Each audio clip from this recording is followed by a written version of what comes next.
Salamat, Perhes Ensemble. Salamat din mga musicians. Buksan po natin ang ating Biblia sa Acts chapter 18, verses 1 hanggang 3. Ngayon pong March, I'd like to begin a series of lessons about a couple, ang mag-asawa si Aquila at Priscilla. I'd like to call the series Aquila and Priscilla an ideal couple. Parang I'd like to call it that. Yun ang ating series, no? The ideal couple. And siguro mga 4 to 6 lessons I think we can learn from this important couple. Maraming couple sa Bible, but think they are an ideal couple. Okay, Acts 18, verses 1 to 3, tayo po ay tumayo at ating babasahin ang ating Biblia, and then we will make our prayers. Verse number 1. Chapter 18, verse 1. After these things, Paul departed from Athens and came to Corinth, and found a certain Jew named Aquila, born in Pontus, lately come from Italy with his wife Priscilla, because that Claudius had commanded all Jews to depart from Rome, and came unto them. And because he was of the same craft, he abode with them and wrought, for by their occupation they were tent makers. Now, ang title na binigay ko sa message ito, The Journey of Togetherness.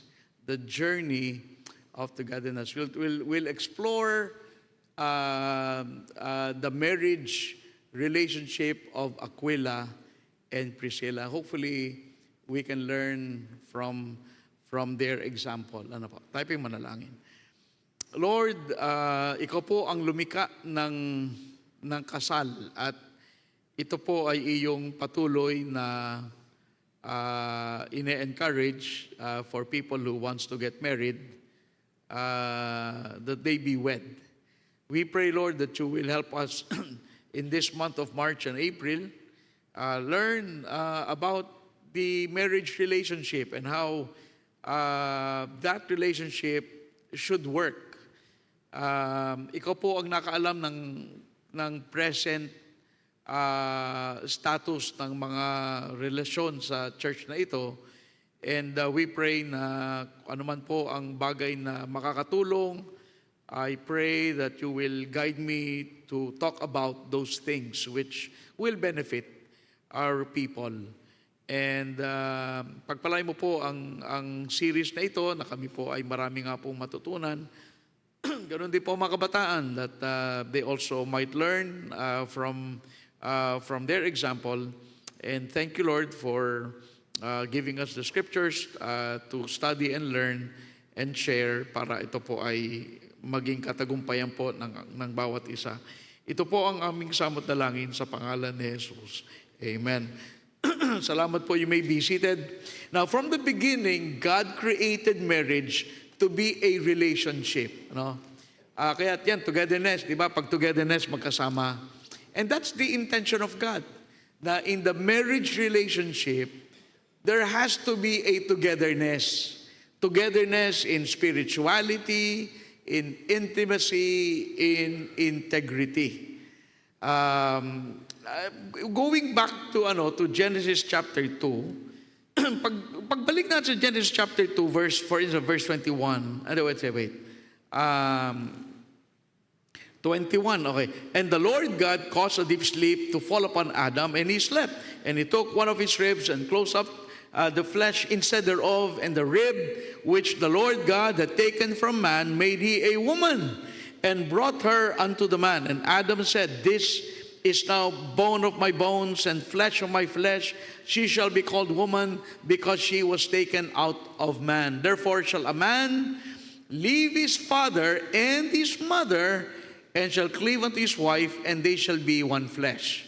Maliwanag, that is the will of God. Na ang tao'y pagsamahin, and the two becomes one. Now, because we're in the year 2025, alam nyo, ng kasalanan, sinira ang maraming relasyon ng, ng marriage relationship. And if you look at the homes now, parang malayo doon sa original design. See, mga kapatid, we have a blueprint. Ang blueprint ng relasyon ng mag-asawa, if you look for a blueprint, you always go back to the Bible.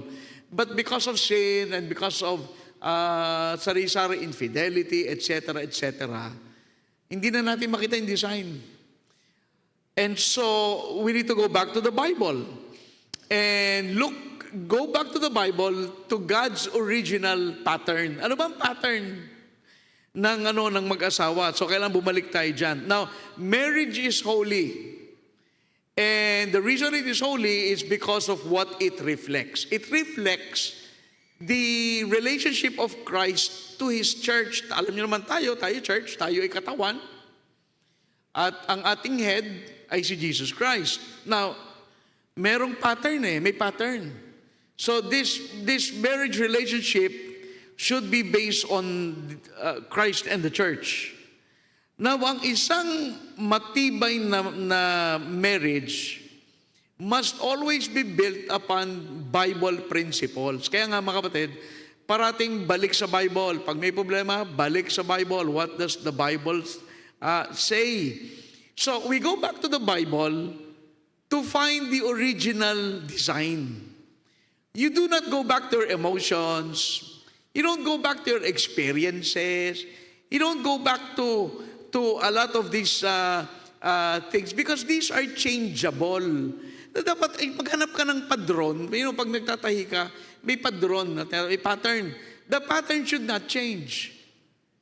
Di ba? Ngayon nga, pagbili ka ng t-shirt, ang small, depende. Ano small? Small ba saan? Small sa, sa Pinoy. Ang small na Pinoy ay so iba-iba. Hindi mo maintindihan when you buy clothes. It's difficult kasi nawawala yung pattern. And so we go back to the Bible to find God's original intention sa mag-asawa. Hindi natin tatanong, ano bang karanasan niyo sa relasyon? Hindi ganun We always go back to the Bible. Now, in this series, sa ating gagawing series, we will look at the marriage of a New Testament couple. Ang pangalan, yung lalaki, kasi alam mo yung pangalan nila medyo weird, pero Aquila, I don't know of anybody named Aquila. I know of people named Priscilla. Actually, I'm a classmate ako. Priscilla, babae. So Aquila and Priscilla. Ito'y mag-asawa, they are mentioned in 4 books of the Bible, written by Paul and Luke. And so, importanteng mag-asawa to. We don't think that they held an office. Parang wala naman sila. Hindi naman parang deacon si Aquila or anything. But they were mentioned. Now, in verse number 2 of our text, ang sabi dyan, Aquila, born in Pontus lately, from Italy, with his wife Priscilla. So, Aquila with Priscilla. Now, in the Bible, you will always find this couple together. Now, pag si Abraham, hindi parating si Sarah nandun. But when the name of one is mentioned, the other is always mentioned. And mapapansin natin yan Now, God is the one who puts the husband and the wife together. Kaya minsan, sabi ko pag nagtuturo kami sa mga kabataan, you don't have to be afraid, na kaya ang minsan hindi mo malaman kung sino ang kalooban ng Panginoon. And sometimes, because you rely too much on emotions, minsan, nagkakamali ka na ng decision. Pero alam mo, ang Panginoon, He is the one who will put the wife and the husband together And God, parang sa Book of Esther, will providentially work things out to bring you together. Walang makakahadlang noon. Kasi may plano ang Diyos And, just like the Book of Esther, may plano na ang Diyos, but Matatakot ba tayo, di ba? And so, therefore, in the Bible, Panginoon ang bahala dyan. And in the first marriage, God gave Adam to Eve, and God gave Eve to Adam, and God was in charge of all of that. Okay, now, first of all, I'd like to talk about the principle of partnership. Let's talk about marriage math. Let's talk about math. In the Bible, 1 plus 1 is equal to 1. Always, all the time. Because the mathematics of God is higher than our mathematics. Isaiah 55, His ways are higher. And hindi natin kayang abutin yung naaabot ng Diyos sa kanyang, di ba? But the husband and the wife is equal to one flesh. So kung titignan mo, bakit gano'n ang ginawa ng Diyos? Because marriage is meant to be a partnership. They're meant to be together. At pag titignan mo ang mga marriages sa Bible, they attribute Aquila and Priscilla to the principle of partnership. Kasi nga, parang magkasama. Parang sila magkasama. Now, only God can make you one in soul, body, and spirit.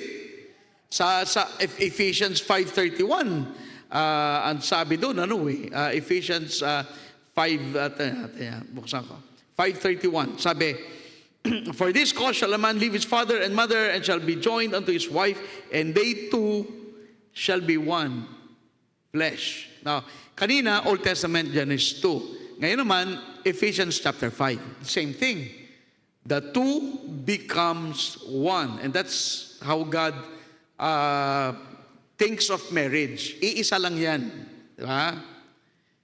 Now, when God puts together two people in a marriage relationship, it is always to accomplish the purposes of God kung bakit kayo pinagsama. Now, basic. Lahat ng ginagawa ng Diyos is for His glory and honor. Minsan iniisip ko, lahat ba ng nag-asawa nagbigay ng glory sa Diyos? Because we need to understand, kaya kayo pinagsama ng Diyos because God, together, you can glorify God more. And you can bless the other partner more. But if in your marriage relationship, hindi yun mangyayari, ay dapat siguro, parang, hindi siguro dapat kayo kinasal. Because hindi naman kayo pagsasamahin ng Panginoon to weaken you eh. God puts two people together to strengthen their, yung purpose ng Panginoon sa kanila, mas maging, kung ang marriage nyo, wala kayong ginagawa sa Panginoon, ba't pa kayo nagsama?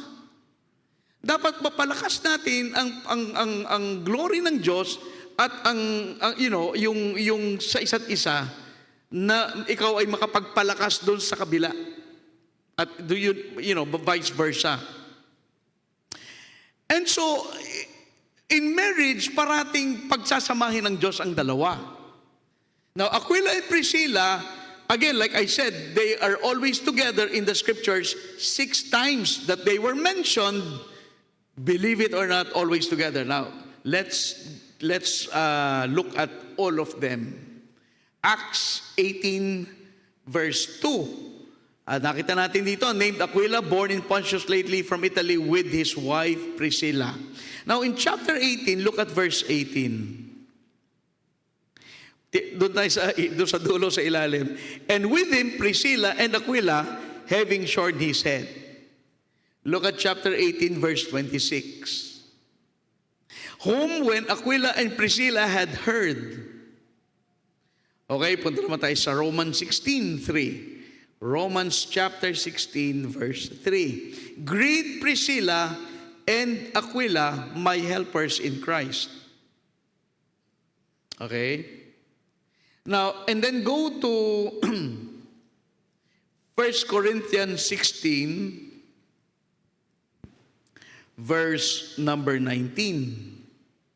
The churches of Asia salute you, Aquila and Priscilla. Blah, blah, blah. Okay, and then last, 2 Timothy chapter 4. 2 Timothy chapter 4, verse 19. Salute Priscilla and Aquila. Now, sometimes it's Priscilla, Aquila, and then sometimes it's Aquila and then Priscilla.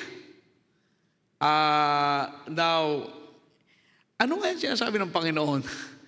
At least sa mag-asawa na to, that a marriage relationship should be a partnership. Ay, hindi nga ba dapat ganun? Kasi kung di mo pinapalakas yung asawa mo, ba't pa kayo nagsama? Kung kayo nung pinagsama ng Diyos ay naging mahina sa Panginoon, there's something wrong. But I mean, God would not allow that unless we allow it ourselves. So, when you think of a husband and a wife parating together, when you think about si Sir Fel, sino naisip nyo? Si Harold. Pag sabi nyo si Brother Ronel, siyempre si Sister Weng. Pag si Tay Eli, di Tay Marlene. Kasi ang mag-asawa, iisa na sila Diba? Iisa na sila.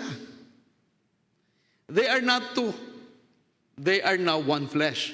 So there's a principle in marriage, yung principle ng partnership. Ang mag-asawa ay magka-partner. Now, the most important oneness in marriage is not the physical oneness, but the spiritual. You know, the spiritual oneness is the most important. Therefore, it is important that both the husband and the wife know the Lord as their Savior. Kaya't kayo mga kabataan, ang palad nyo, hindi pa kayo nag-aasawa, makakapili pa kayo ng kagaya nyo. Kristiyano, kasi iba, hindi ba iba sa inyo? When you came to Christ, wala. Mag-asawa na kayo Pero kalimitan naman na save parehas. But in other cases, hindi. So, if this oneness is spiritual, paano mo makakasama sa Panginoon at pananampalataya kung asawa mo And that's why last time that we had a talk with the youth, ang sabi natin, and Brother JP gave the lesson, is that you cannot be equally yoked together with an unbeliever. You cannot. If you're a Christian, you cannot consider to marry a non-Christian. Parang kumuha ka ng bato na ginanyan sa ulo. Ay, pastor, nagsisimba naman. Mabait naman. Tsaka sumasama naman. I don't care. God will not change His word to accommodate your needs. Hindi ganun ang Bible So, kaya nga pala dito mga kabataan, pwede pa silang pumili. Yung ba, wala, ganun na So, togetherness, however, does not mean you always agree. Kung ikaw ay may asawa, alam mo yan, hindi parating nagkakasundo ang mag-asawa. Di ba? Ganun ba, Adonis? Di ba, no? Ganun You ask, all the married couples, lahat ba, pag sinabi bang kayo'y iisa na, ibig sabihin, parati kayong agree? Hindi. Hindi naman, imposible yun It means, you are both living, you're both living in agreement with God. In other words, kung paano kayo mabubuhay, you agree with God. And the more you agree with God, the more you agree with your spouse. In other words, pag kayo lumakad ng iisa ang kalooban at turing sa Diyos, at pagpapahalaga sa Diyos, kasi nga, this partnership is more spiritual than physical. Well then, kung okay sa Panginoon ang relasyon, ay okay din sa asawa Sabi ng Panginoon, dapat ganito ang gawin mo. Di kahit hindi mo maintindihan asawa mo, ganyan lang. Daming Bible principle. Do not let the sun go down upon your wrath. Bago lumugang araw, kayo mag-away, kayo magkasundo. Kung lahat ng partnership nyo, i-apply nyo ang sinabi ng Diyos, magkakasundo kayo And that's why, again, it's important that you marry a believer if you are a Christian. If you're not a Christian, paano pa sa kundi Christian? Di marry a non-Christian. Kasi, that's what you are. So, when you are in step with the Lord, tama ang lakad mo sa Panginoon you can be in step with one another. So, at basta ang anuin mo, basta tama ka doon, tatama ka dyan. At hindi kayo magiging one unless magkasundo kayo. Paano kayo magkakasundo? Ay makipagsundo ka muna doon sa taas at magkakasundo kayo sa baba. Di ba? Sa Panginoon muna, Panginoon, are we good? Sabi naman, yes, we're good. Okay, you'll be good with your spouse. Therefore, the closer you are to God, the closer you can be together. Okay? That's the principle of partnership. Na ang marriage ay dapat tulungan. Di ba? Hindi pataasan, paya pa. Hindi, dapat tulungan. Okay, let's go to the second. The foundation of friendship. Ito, mahalaga to. Makinig kayo. The foundation of friendship. Every good relationship must be built on friendship. Bago kayo mag-asawa, kayo muna ay makipagkaibigan doon sa inyong mapapangasawa. Hindi maaring nagustuhan mo lang kasi, ang galing mag-basketball Ano kaya kailangan meron kayong, it should be built on the foundation of friendship. Mahirap mag-asawa na hindi kayo kailangan magkaibigan kayo. Genesis 2:18. But let's go to Ecclesiastes chapter 4. Ecclesiastes chapter 4, verse number 9. Ecclesiastes 4:9. Two are better than one because they have a good reward for their labor. Okay? For if they fall, the one will lift up his fellow. Verse 11, and if two lie together, they have heat, but how can one be warm alone? And if one prevail against him, two shall withstand him. And a threefold cord is not quickly broken. Now, let's go to the first part. Two are better than one. Now, we're not saying that if you're not married, it's not good. Kasi may mga tao talaga, siguro, they will never marry. For what reason? I don't know. Kasi yun ang kalooban ng Panginoon I know that Paul did not marry. Sabi naman, he was probably married before and the wife died early. Who knows? Wala man nakakaalam. But anyway, Ecclesiastes chapter 4 was written by Solomon who never followed his own advice. But that's okay. Ganun talaga nangyayari yun It happens. But, so therefore, dapat sa relationship, may friendship. Your relationship should be built on the foundation of magkaibigan kayo. Here's why. Di ba, last time natin, we had Pastor Coronel. Di ba, nagtanong si Richter, sabi niya, sinanong si Brother Coronel, ano po ang pipiliin nyo? Yung taong gusto mo? O yung taong taong mahal mo? O taong gusto mo? I think you said the one you love.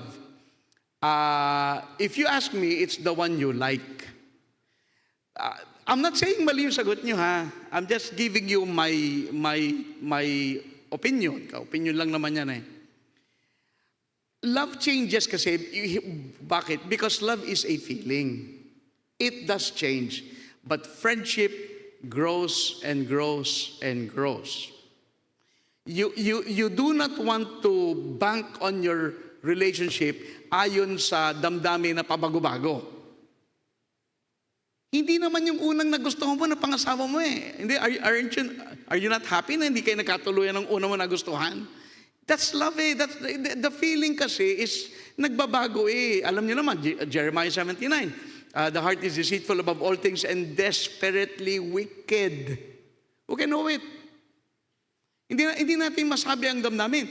Pero yung friendship, pag kayo'y magkaibigan, alam niyo kung ba't kayo magkaibigan? You like each other. Gusto niyo yung way ng inyong, yung ways niyo. Gusto niyo yun Halimbawa, mahilig kang sa mga jokes, mga joker, yung mga gano'n. Kakasundo kayo. Meron naman di mahilig sa gano'n. Yung damdamin, yan ay pabago-bago. Pero kaya ako tatanungin, love or like? Ako, like. Ay, tinuro ko na pati sa inyo yan before. Pero, I guess, pwede namang iba. Now, the key to this friendship, okay, let's move on. The key to this friendship is Ecclesiastes 4:11. And I look at verse 11. Sabi, verse 12. Sabi dito, a threefold cord is not quickly broken. A threefold cord is not quickly broken. Three cords, ha?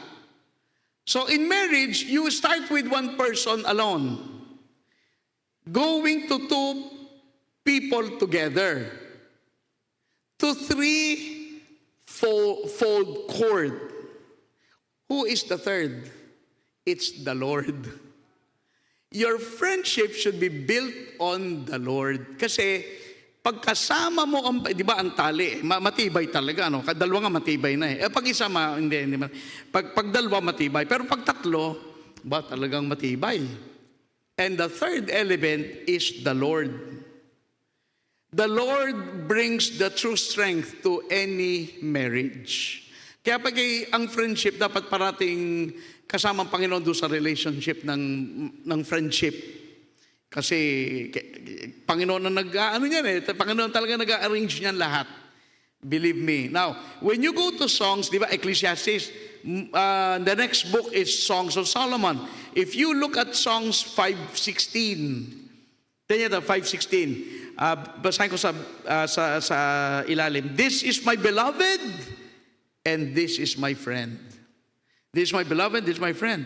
Question, sa inyong mga couples, is your beloved your friend? Baka your enemy. Dapat the enemy, he should be your friend. She should be your friend. Okay?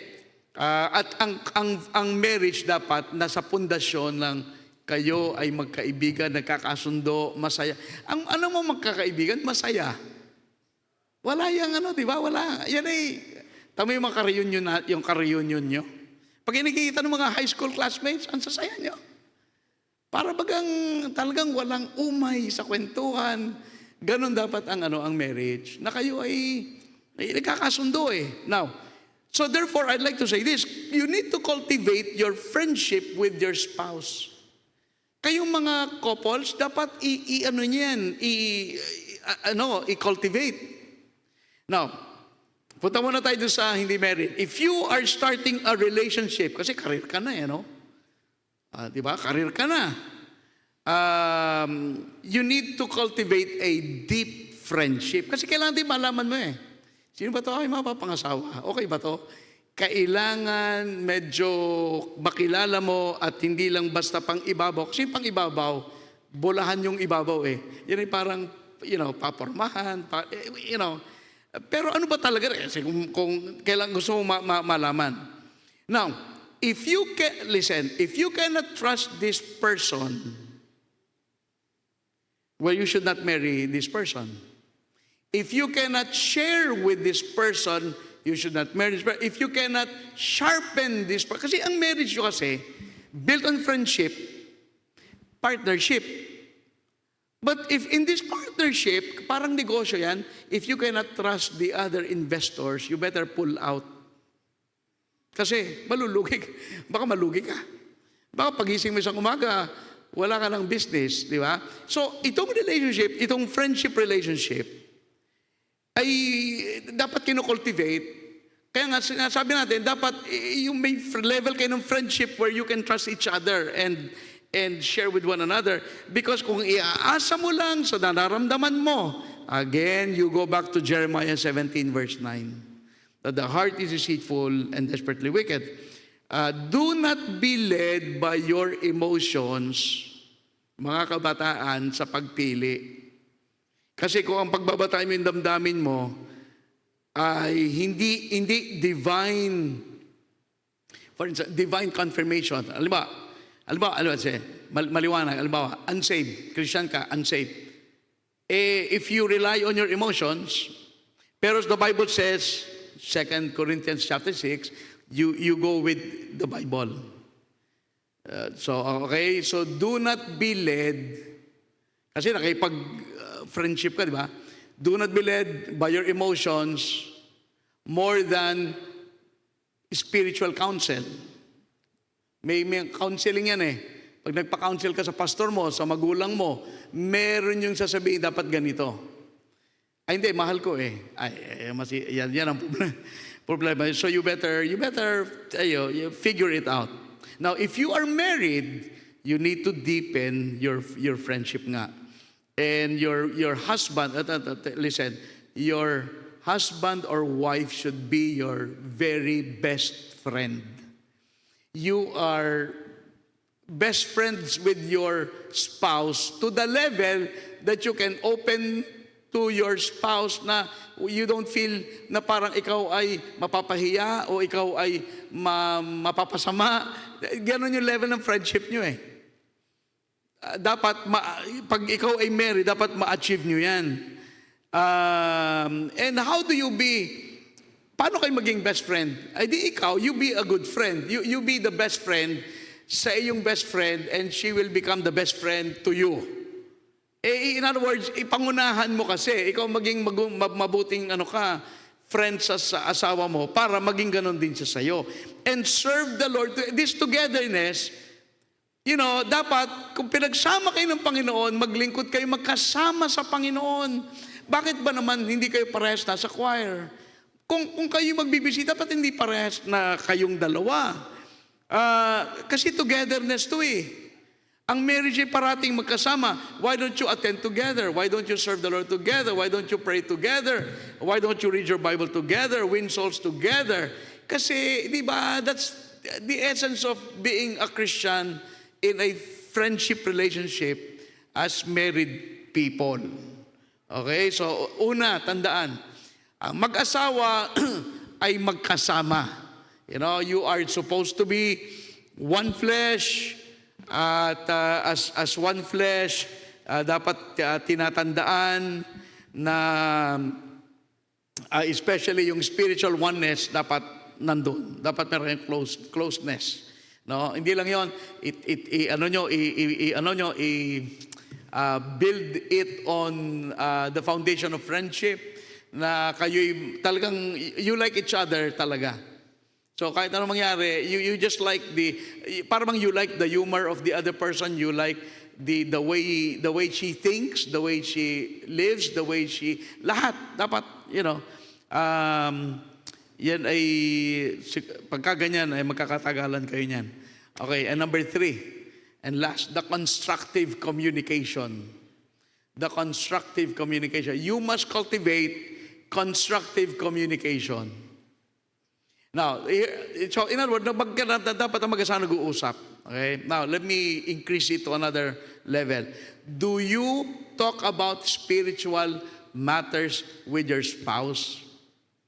Now, syempre, when you talk to your husband or wife, syempre, you talk about problems, children, schoolwork, trabaho, budgeting, etc., presyo ng bilihin. But do you talk about spiritual matters? Kasi talaga ng mag-asawa, nag-uusap talaga ng, ano bang ating budget nga? Kulang na ba tayo sa ganyan? But what about the spiritual things? Kasi Kristiyano kayo, dapat pag-usapan mo spiritual ng mga bagay. And true oneness requires communication. Pag talagang ang mag-asawa ay magiging isa, dapat meron niya nag-uusap yan. Hindi maaari kayo nag-uusap. Kasi Amos 3:3, how can two walk together except they be agreed? You cannot live together in the same house if you don't agree with one another. Mahirap yun.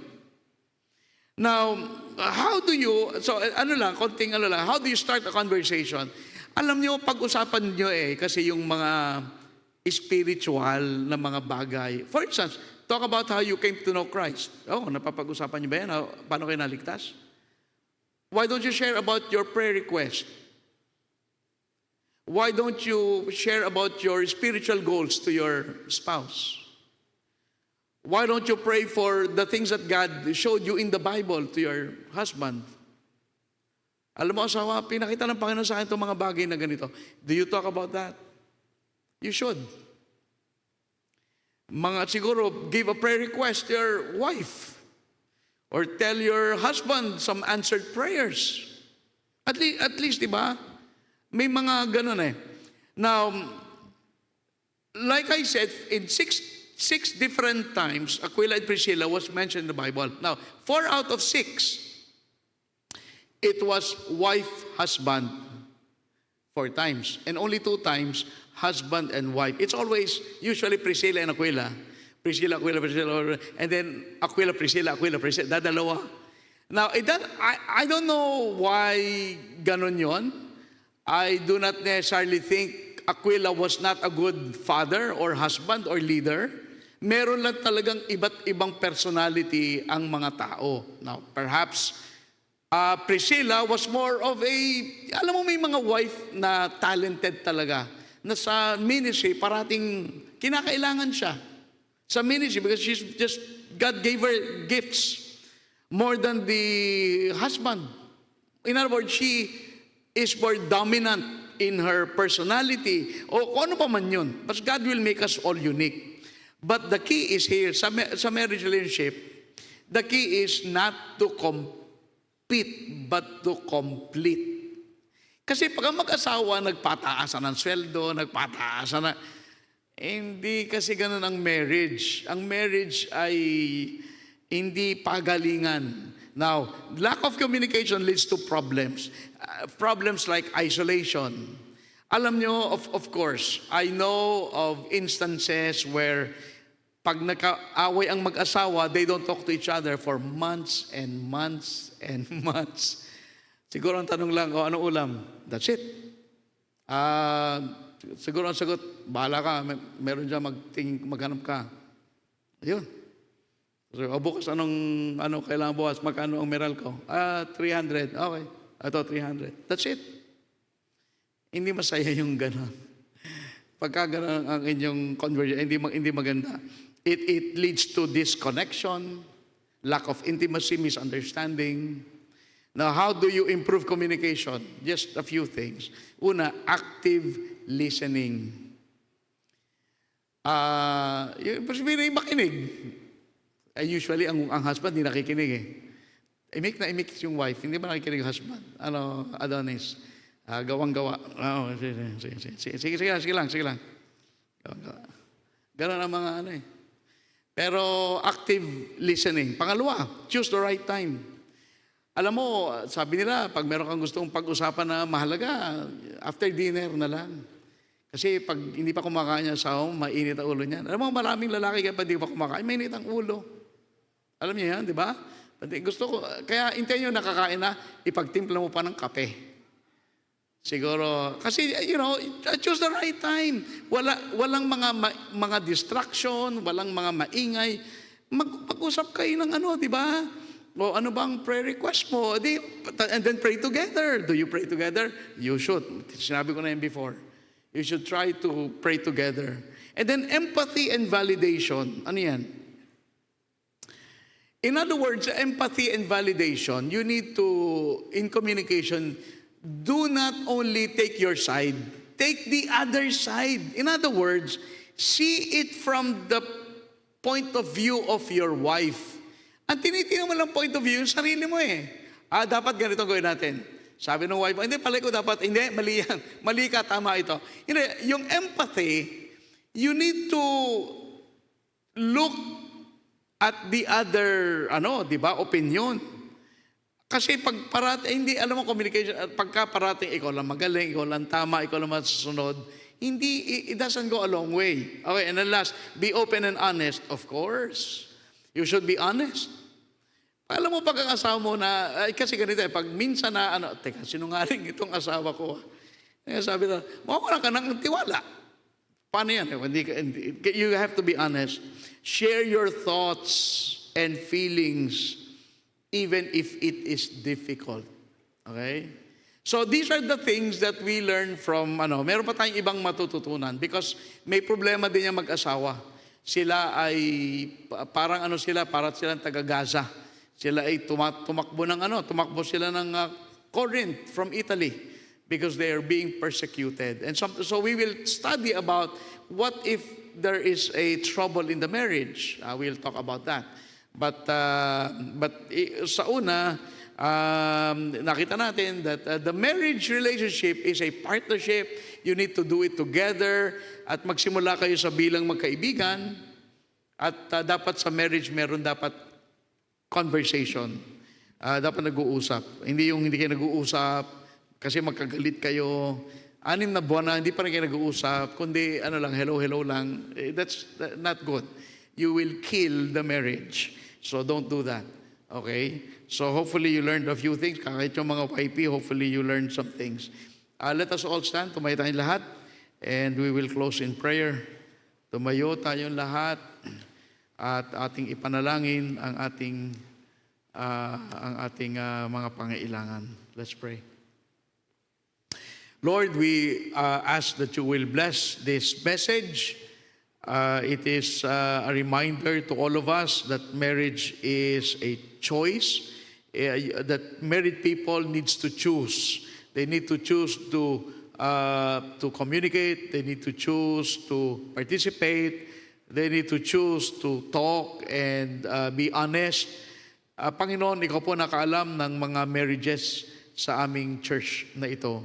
And I pray na kung ano man po kung may mga problema man, kung may mga misunderstandings man, kung may problema sa mga anak, kung may problema sa mga magulang, kung ang isa hindi pa naliligtas, there are so many things that could play out in the marriage relationship. And I pray ikaw po ang magbibigay ng wisdom sa iyo pong mga anak upang maiayos at mapatibay at mapalakas ang aming pong mga tahanan. So pagpalain mo po ang aming invitation. Sometimes we feel that we're not adequate.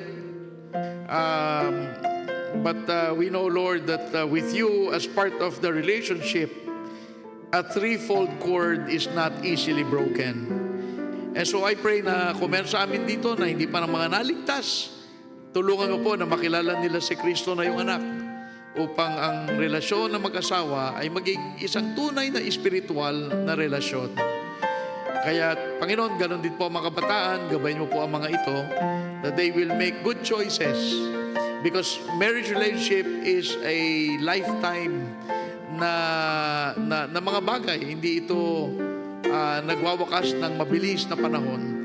And so I pray that you will give wisdom to all our youth, and especially to all our couples, that you will help them to glean from the life of Aquila and Priscilla, and bless our invitation this evening. This we ask and pray in Christ's name. Abang lahat po'y nakatuko, nakapikit ngayong hapon, if you'd like to come at manalangin, kayo po'y inaanyayahan. Maybe you're a young person and you want the Lord to guide you. Lahat naman siguro tayo, yun ang panalangin. Lord, guide me. And mahirap magkamali sa mga bagay na ito.